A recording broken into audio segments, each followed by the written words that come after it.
Okay, just see what we have studied: nematode resistance tobacco plant. In this technique, we have tried to make tobacco plant resistant against various type of nematodes. बहुत सारे nematodes के खिलाफ tobacco को resistant बनाया गया. क्यों बनाया गया? Because tobacco is a plant which is easily infected by different types of pathogens. Shilpi, sit properly.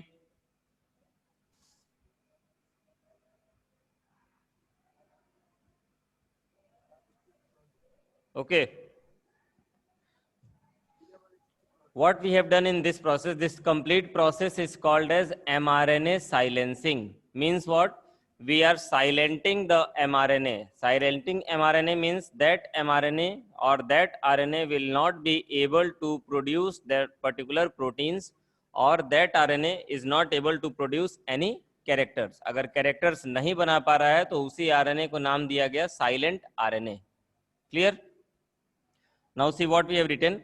A nematode called Melidogyne incognitia infects roots of tobacco plant and causes great loss.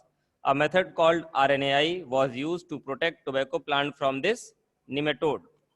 RNAi occurs in all eukaryotes as a method of their natural defense. I think all these points are clear to you. Just raise your hand. If any, I think it is clear. Rajni, raise your hand now. Okay. If any doubt is there, you may ask, no problem. It involves what technique we are using. कैसे हम RNA को silent कर रहे हैं, यही इसमें mainly focus करना है. It involves silencing of specific mRNA due to binding of complementary RNA. RNA को silent करने का process क्या है कि हम RNA को double stranded कर देते हैं.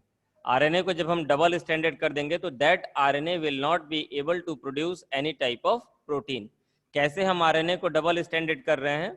तो इसमें सिंपल सा एक टेक्निक, हम by the help of biotechnology we are introducing nematode specific genes in the tobacco plant. वो जीन्स जो निमेटोड्स को मारने में सक्षम है, हम वैसे जीन्स को टोबैको के प्लांट में इंट्रोड्यूस करा रहे हैं. The introduction is done in such a way that the introduced gene, जिस जीन को हम इंट्रोड्यूस कर रहे हैं, वो जीन जब टोबैको प्लांट के सेल्स में जा रहा है तो it is producing 2 copies of RNA. One is called as sense RNA and another is called as anti sense RNA. जब जीन को हमने जोड़ा तो उसने 2 कॉपी बनाया, एक सेंस RNA और एक एंटी सेंस RNA, जो टोबैको प्लांट के सेल्स में पड़ा रहेगा. अब जैसे ही उस टोबैको प्लांट को कोई पैथोजन इन्फेक्ट करता है, चाहे उस पैथोजन का जेनेटिक मटेरियल DNA हो या RNA हो, DNA भी होगा तो वो DNA कन्वर्ट होगा RNA में, और अगर RNA है फिर तो कोई प्रॉब्लम ही नहीं है. जैसे ही उस पैथोजन का जेनेटिक मटेरियल RNA में कन्वर्ट हो रहा है या पहले से RNA है, वो RNA जो हमने RNA इंट्रोड्यूस कराया था उस RNA से जाके बाइंड कर जाएगा तो वहां पर RNA will be stable, and once the RNA will be stable there will be no synthesis of any type of proteins. Is it clear? Yes, sir. Okay. Yes, sir. The nematode specific genes are introduced in tobacco plants in such a way that DNA produces both sense and antisense RNA in tobacco. If the infecting agent will contain sense strand, the antisense of plant will bind and make it silent, and vice versa. Vice versa means clear, just opposite. Again, it will happen. Next, last point is that this process is also called as mRNA silencing. Once again, I am repeating it. It is important regarding examination point of view. Now come to next heading, that is application of biotechnology in medicine. Medicine. If you people remember, yes. Sir template और non template क्या होता है? Template Sir, means मैं बता सकती हूँ. DNA is having 2 strands. Yes, Anna? Sir, template is first used to make RNA. So there are 2 types of template. Since DNA is double stranded, so one is template and other is non-template. In the same way, the template is a kind of mRNA, and the other is it's complementary, like one sense and one antisense. ठीक है, correct. Template means we are knowing that DNA is double stranded structure. उन दोनों strands के नाम दिए गए हैं. One strand is called as template strand and another is called as coding strand, जिसको बार बार मैं बोर्ड पे अगर बनाता हूं तो A और B लिख देता हूं कि एक स्ट्रैंड A हो गया, दूसरा B हो गया. उन्हीं दोनों के नाम है, एक का टेम्पलेट स्ट्रैंड नाम है और एक का कोडिंग स्ट्रैंड नाम है. जिसको तुम नॉन टेम्पलेट बोल रहे हो, That non-template is scientifically called as coding strand. Clear? Yes, sir. Okay. Now, if you people remember, one day I have discussed about insulin. अगर याद हो तो, Yes, sir. during introduction of this chapter. Yes, sir. If you Yes. people can now see the main, the first thing which was produced by biotechnology was human insulin. That's why I have discussed it. How it has been prepared. In NCERT book, one diagram is there where A, B and C chains have been given. Everybody can see it, that diagram. Yes, sir. है ना? Yes, sir. वो diagram, that is very easy diagram, but then also 2-3 times or more than that also it has been asked in examination. Draw the diagram of insulin chains. It is very clear. Sana, आने लगी नींद? Sir, please, sorry. Last time हुआ है sir, अब नहीं करेंगे sir, sorry, please. Sorry, sir. Let us start. Production of human insulin. See what we have written. Benting and MacLeod first showed that administration of insulin cured diabetes, for which they were awarded Nobel Prize in 1923. Many times I have repeated that if anybody has received Nobel Prize, it means what? Their contribution counts somewhere. Because getting Nobel Prize is not an easy task, or we can say that Nobel Prize is being awarded only to few persons. It means what? If insulin has been discovered and they have been awarded Nobel Prize, that means this discovery is a remarkable discovery in the history of science. That's why they have been awarded Nobel Prize. Is it clear? So again and again I used to repeat it, because if you are studying in any class or anywhere, if any scientist have received Nobel Prize regarding any topic, तो you must know about that topic. बार बार मैं इसीलिए repeat करता हूँ कि Nobel prize मतलब उनकी जो discovery थी वो बहुत बड़ी रही होगी, और अगर बड़ी है तो तुम्हें उस डिस्कवरी को जानना ही चाहिए, being a student of science.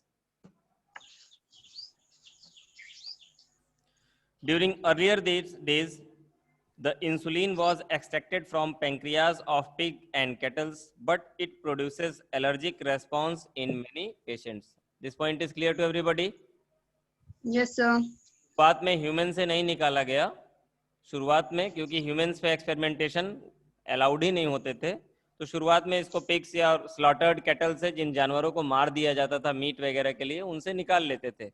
But बहुत सारे केसेस में ऐसा पाया गया कि it is producing different type of allergic responses. How it has been cured?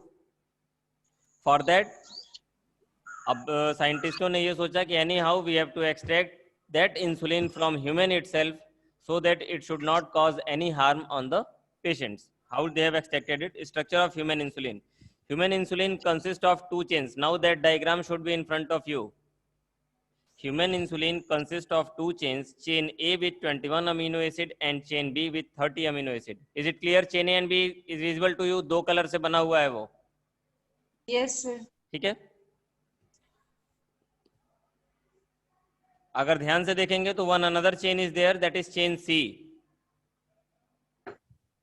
What is the Yes. role of chain C? We will discuss. It is secreted from beta cells of islet of Langerhans in immature form called proinsulin. Insulin जब हमारे body में secrete हो रही है beta cell से, beta cells means they are present in pancreas, alpha, beta, delta cells are there. So initially that insulin is secreted in inactive form, which is called as proinsulin. What is difference between insulin and proinsulin? The next point will give you the answer, and you will know about the C chain also.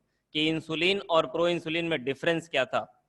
प्रोइंसुलिन contains an additional C chain having 35 amino acid. To make mature insulin, this C chain must be removed. Clear है दोनों में क्या difference है? Yes. यानी हमारे body के pancreas जब insulin बना रहे हैं तो it is in its inactive form, that is both A, B and C chains are there. When that insulin is getting matured, this C chain is removed by different processes. अब हमारा target क्या था biotechnology के process से, कि हमें ऐसे DNA या ऐसे जीन्स को आइसोलेट करना था ह्यूमन से जो इंसुलिन को किस फॉर्म में प्रोड्यूस कर दें आर्टिफिशियली, एक्टिव फॉर्म में, ना कि इनएक्टिव फॉर्म में, क्योंकि इनएक्टिव फॉर्म को एक्टिव करने के लिए हमारे बॉडी में पूरा बायोकेमिकल प्रोसेस है, पूरे एंजाइम्स हैं जो इस सी चेन को रिमूव कर देते हैं। बट अगर हमें किसी पेशेंट को देना है जिसके अंदर इंसुलिन नहीं बन रहा है, तो हम उसे इनएक्टिव फॉर्म देंगे या एक्टिव फॉर्म देंगे? एक्टिव फॉर्म देंगे। इट मीन्स व्हाट कि we have to produce only A and B chains. हमें ऐसा डीएनए को लेना है या ऐसे जीन के सेगमेंट को लेना है which is producing A chain and B chain, not C chain. Is it clear? Yes, sir. Okay. Just see how we have prepared. Production of humulin. अब उसी इंसुलिन को जब आर्टिफिशियली बनाया जाने लगा तो that is called as humulin. नाम से क्लियर है, insulin isolated from humans, that is called as humulin. An American company Eli Lilly prepared 2 DNA sequence. Company का नाम हो गया, इस कंपनी ने 2 DNA के सीक्वेंस बनाया। अब नाम इससे पहले मैंने समझाया तो समझ में आ रहा होगा कि जो 2 DNA के सीक्वेंस बन रहे हैं, one sequence will code for chain A and another sequence will code for chain B. ठीक है, both these DNA sequence, one coding for chain A and one for chain B. Both these DNA sequence were introduced in plasmid of E. coli, which results in production of chain A and B in large amount. ये point अगर biotechnology का chapter समझ में आया तो समझ में आया होगा कि 2 चेन हमने बना लिया, उन चेन्स को प्लाज्मिड में डाला। प्लाज्मिड में डालने का क्या फायदा होगा कि now we will get the large number of copies. अब हमें बहुत सारी कॉपी मिल गई चेन ए और बी की। This chains were extracted from bacteria and combined by the help of sulphide bonds which results in the formation of Humulin. Clear है? Book के diagram में देखोगे तो चेन ए और बी को सल्फाइड बॉन्ड से जोड़ा गया है। Yes sir. Is it clear? Yes, sir. Book में, कॉपी में, नोट्स में हर जगह मार्क कर लेना। It is also important point, important topic. It was first product obtained by rDNA technology. इसीलिए ये और ज़्यादा इम्पोर्टेंट हो गया क्योंकि बायोटेक्नोलॉजी से बनने वाला ये पहला प्रोडक्ट था। पहला प्रोडक्ट बना और वो इतना कारगर हुआ कि जो आज तक यूज़ हो रहा है और अभी आगे भी यूज़ होता रहेगा। इट मीन्स कि बायोटेक्नोलॉजी में बहुत ज़्यादा दम होगा कि पहला प्रोडक्ट अगर इतना यूज़फुल है तो आगे के प्रोडक्ट्स में तो और एडवांसमेंट आते जाएंगे, तो it will become more and more useful. Clear है?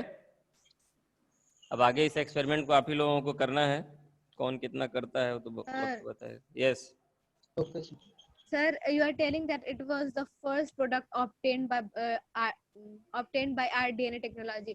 तो सर ह्यूमन इंसुलिन को एक्सट्रैक्ट करने से पहले काउस के पैंक्रियाज और पिग्स से एक्सट्रैक्ट किया तो वो नहीं जोड़ा जा सकता है सर? उसमें जो है ना, भले एलर्जी कॉज करता था। नो काउस से जो हमने निकाला या पिग से जो निकाला उसमें हमने बायोटेक्नोलॉजी का नहीं यूज किया था। नेचुरली उनके अंदर इंसुलिन बन रहा है, पैंक्रियाज वो उनके पास भी है।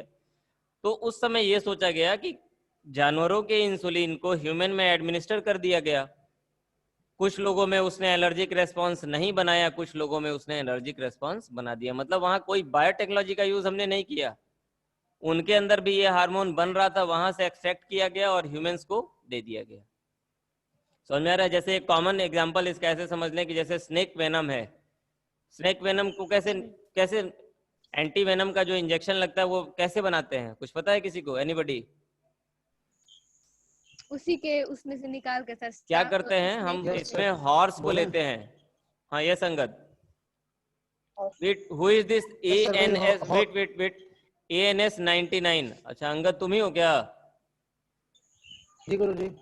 ये कैसा ANS हो गया अंगद नारायण से? सिस्टम का है सर वो। अच्छा सिस्टम से आज दूसरे फोन से। चलिए बताइए सर। पहले माइक ठीक करो, माइक। उसको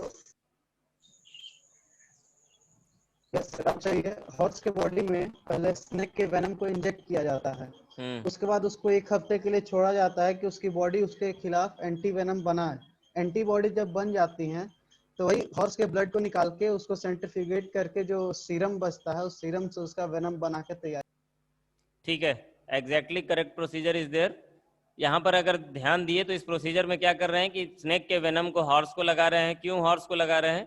क्योंकि उसका इम्यूनिटी स्ट्रांग है, वो वेनम उसके ऊपर बहुत ज्यादा इफेक्ट नहीं प्रोड्यूस करेगा। But that venom is working as an antigen when that antigen is being introduced in the body of horse, that horse will produce some antibody against that antigen, means that antigen is venom. So now the body of horse will produce anti-venom. And after 1 week or 10 days, whatever the time is required, we extract that anti-venom और फिर उसको थोड़े scientific तरीके से उसमें कुछ और चीज़ों को ऐड करते हैं, प्रिजर्वेटिव वगैरह, और उसको हम फिर मार्केट में सेल करते हैं। समझ में आया? तो यहाँ पर हमने कोई बायोटेक्नोलॉजी का प्रोसेस नहीं यूज़ किया, यहाँ पर हमने सिंपली नेचुरल एनिमल्स के नेचुरल कैपेसिटी का यूज़ किया। In the same way the insulin which was extracted during initial period, during that time we were not using any scientific approach, we were simply extracting the insulin secreted from cows or pigs. Clear, Sana?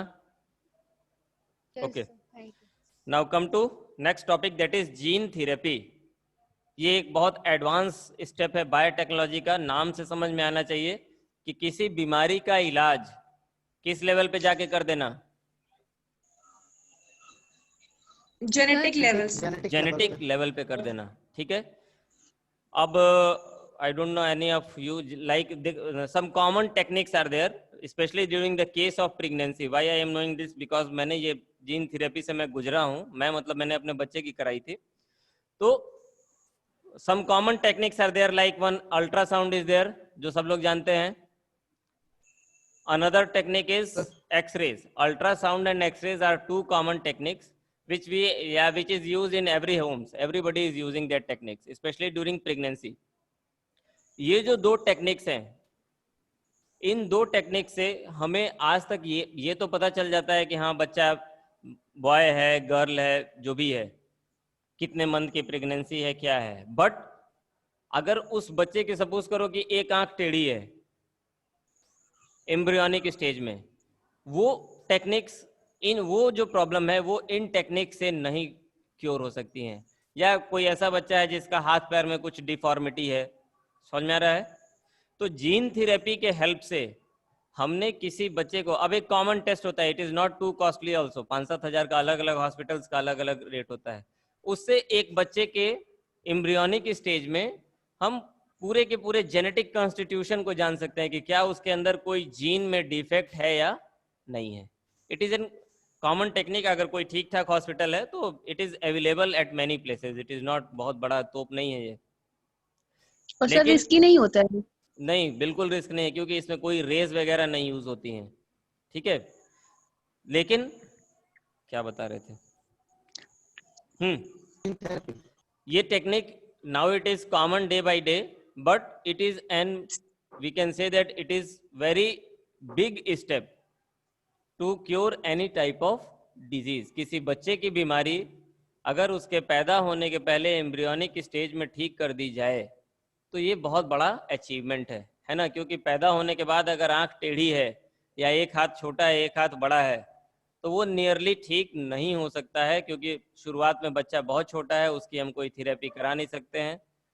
और एक student है तुम्हारे में से, आज वो जुड़ी नहीं है, क्या नाम है उसका, श्रेया गुप्ता, उसने मुझसे शेयर किया था उसके घर में किसी को कोई बच्चा हुआ है, the same problem which I am discussing right now, कि उसकी एक आंख बड़ी है एक आंख छोटी है। उसने मुझसे डिस्कस किया था 2-3 दिन पहले कि सर कैसे उसको ठीक करना है।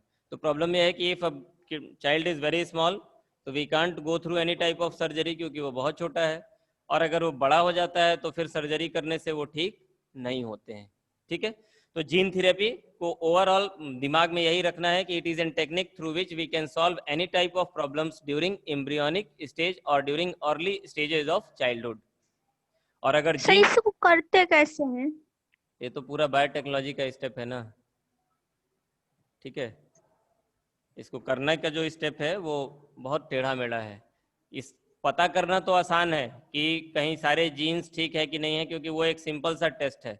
बट अगर किसी जीन में कोई प्रॉब्लम हुई तो वो तो बहुत बड़ा स्टेप है, समझ में आ रहा है। बट देन ऑल्सो अगर हमें पता चल गया कि किसी माँ के पेट में जो बच्चा है उसके जीन में कोई परेशानी है, तो वो बड़ा स्टेप हो या छोटा स्टेप हो, वी विल ट्राई टू, जिसके पास भी ऐसा केस आएगा वो जरूर उसको सॉल्व करने की कोशिश करेगा, है ना। अब सॉल्व करने का मतलब है कि we have to go through each and every step of biotechnology जो हमने पढ़ा है, कि उस जीन को वहां से निकालना है तो निकालने के लिए पहले हमें पहचानना पड़ेगा, फिर उसको काटेंगे, फिर उसके जगह पर नॉर्मल जीन को इंट्रोड्यूस करेंगे. The main advantage of gene therapy is that कि once any gene has been corrected in embryonic stage, उसके बाद जो फायदा होगा वो ये होगा कि उसके अगले जनरेशन्स तक भी वो जीन वैसे ही ट्रांसफर होते रहेंगे. Many times I have told you that experimentation is going on to add human gene with the pig gene. Pig के immune system के जीन को जोड़ने का काम चल रहा है. तो एक बार अगर ऐसा कर लिया गया तो वो जो चाइल्ड होगा जिसमें ये काम किया जाएगा, उस चाइल्ड की जितनी ऑफ स्प्रिंग होंगी, तो उस चाइल्ड मतलब क्या है, वो पूरे ह्यूमन जनरेशन की बात है कि उसके बाद से ह्यूमंस में जो डिजीज होने हैं वो क्या हो सकते हैं, कम हो सकते हैं. ठीक है. Now see what is gene therapy. It includes those method which allows correction of genetic effect during embryonic or infant stage. It is not genetic effect, it is genetic defect. Correct it.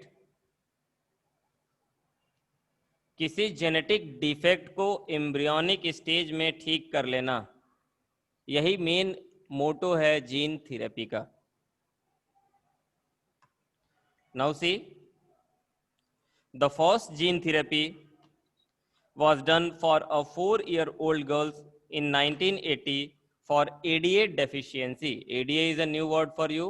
अभी समझ में आ जाएगा कि क्या है. ADA means adenosine deaminase. This enzyme is necessary for normal functioning of immune system. Means what?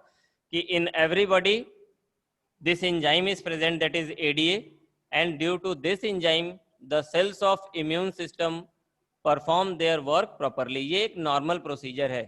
समझ में आया कि एडीए एक एंजाइम है जो सबके बॉडी में प्रेजेंट है, जो हमारे इम्यून सिस्टम को रेगुलेट करती है या ठीक से काम करने में हेल्प करती है. क्लियर इतना. अब आगे इसमें कहानी क्या है कि वो जो बच्ची थी 4 साल की, उसके अंदर वो जीन गड़बड़ था जो जीन ये एंजाइम बनाने के लिए रेस्पॉन्सिबल था. मीन्स व्हाट कि the gene which is we are knowing that different type of genes are responsible for producing different type of characters. So there must be some gene in our body which is responsible for production of ADA. होगा ऐसा? हमारे तुम्हारे सबके body में कोई एक gene जरूर है जो ADA बनाने का काम कर रहा है. इस बच्चे में क्या था कि वो जो जीन था जो ADA बनाने का काम कर रहा था, वो जीन ठीक नहीं था या एब्सेंट था. ठीक है, जिसकी वजह से इसके अंदर ये एंजाइम नहीं बन रही थी. जब ये एंजाइम नहीं बनेगी, इट मींस व्हाट कि definitely there will be improper functioning of immune system. Just see once again, once I am studying it, what we have written. The first gene therapy was done for a 4-year-old girls in 1980 for ADA deficiency. This enzyme is necessary for normal functioning of immune system. The deficiency of this enzyme in that girl may be due to absence of particular gene which was responsible for producing this enzyme. Clear?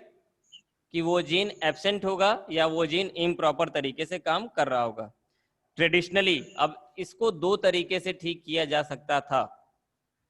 Traditionally ADA deficiency was corrected bye 2 methods. उस समय में इसको gene therapy नहीं थी तो traditional method से ठीक किया गया. ध्यान से इसको समझेंगे.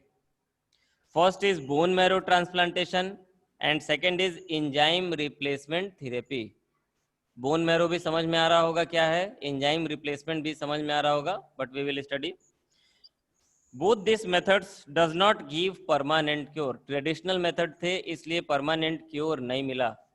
जिसको कुछ थोड़ा बहुत आइडिया हो बता सकता है कि ये दोनों तरीके क्यों नहीं परमानेंट क्योर कर पाए.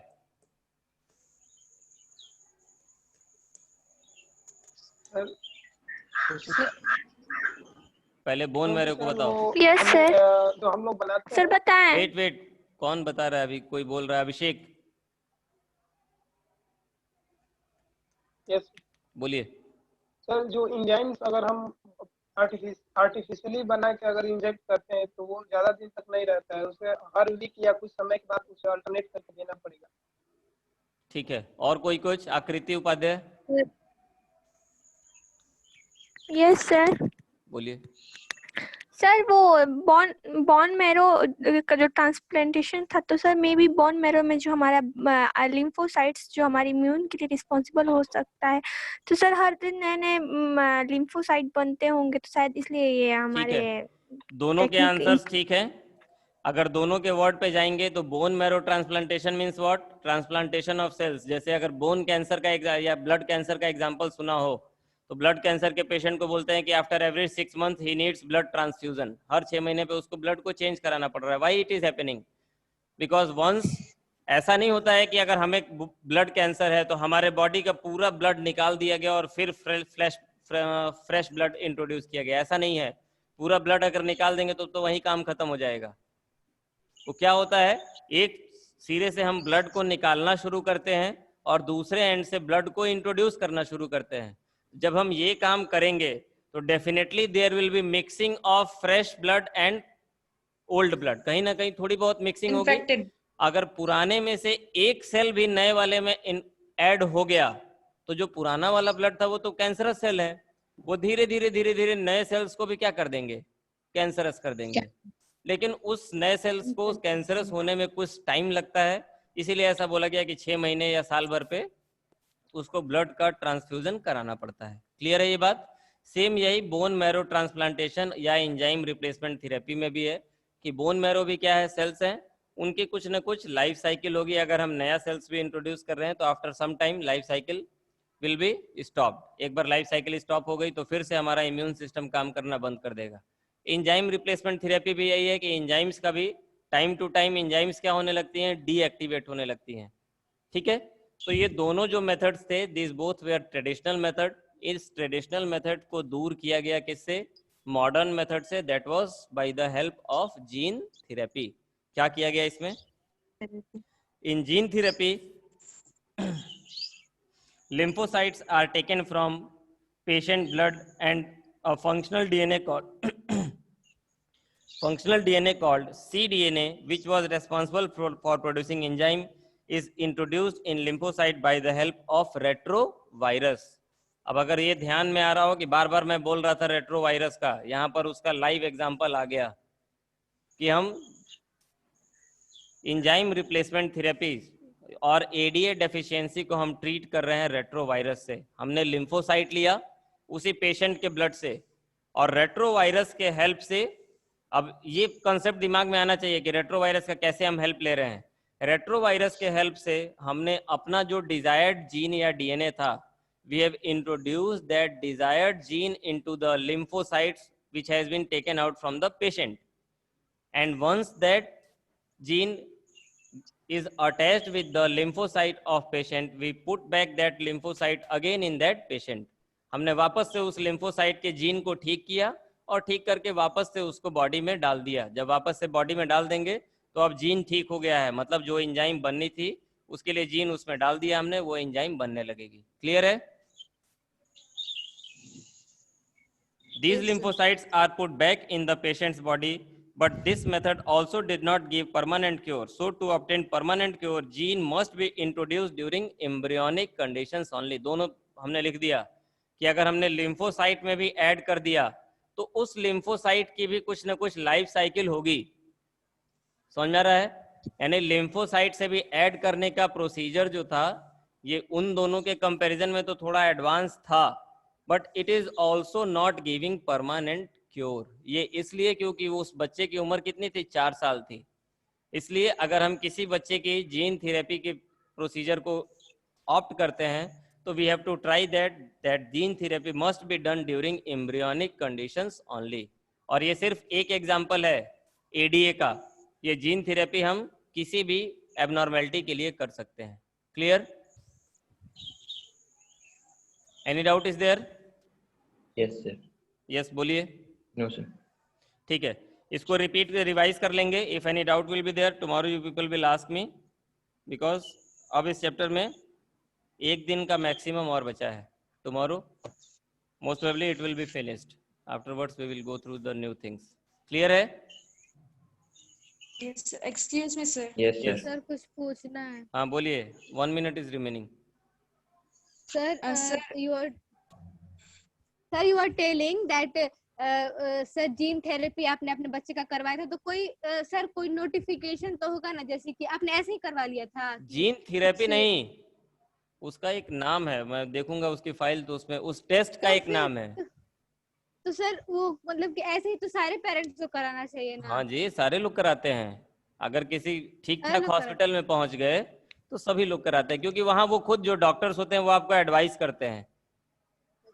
ठीक है, मुझे भी पता थोड़ी था कि ऐसा पॉसिबल है, बट वहाँ लखनऊ में मैं था तो वहाँ डॉक्टर्स हैं, क्योंकि मेरे छोटे भाई ने अपनी उसकी जब बिटिया हुई थी तो उसने कराया था, तो उसने मुझे बताया था कि ये जो है काफ़ी सेफ है और काफ़ी ठीक ठाक है, तो पहले से था कि करा लेना है, और जब बहुत कॉस्टली नहीं है तो इतना तो अफोर्ड कर लिए।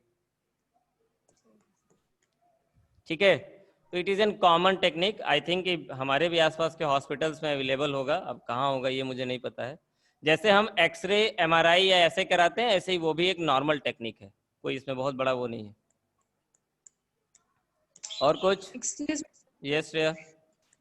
सर, नोट्स में आपने ईयर 1980 लिखवाया है, लेकिन बुक में ईयर 1990 दिया है। वो 4 साल की बच्ची के थेरेपी का ईयर 1990 दिया है बुक में। 1990 होगा, हमने क्या लिखा है? 1980। 80 लिखा है सर। 1990 ही शायद है, क्योंकि 1980s में तो बायोटेक्नोलॉजी का काम होगा, मैं देख के बताऊंगा इसको।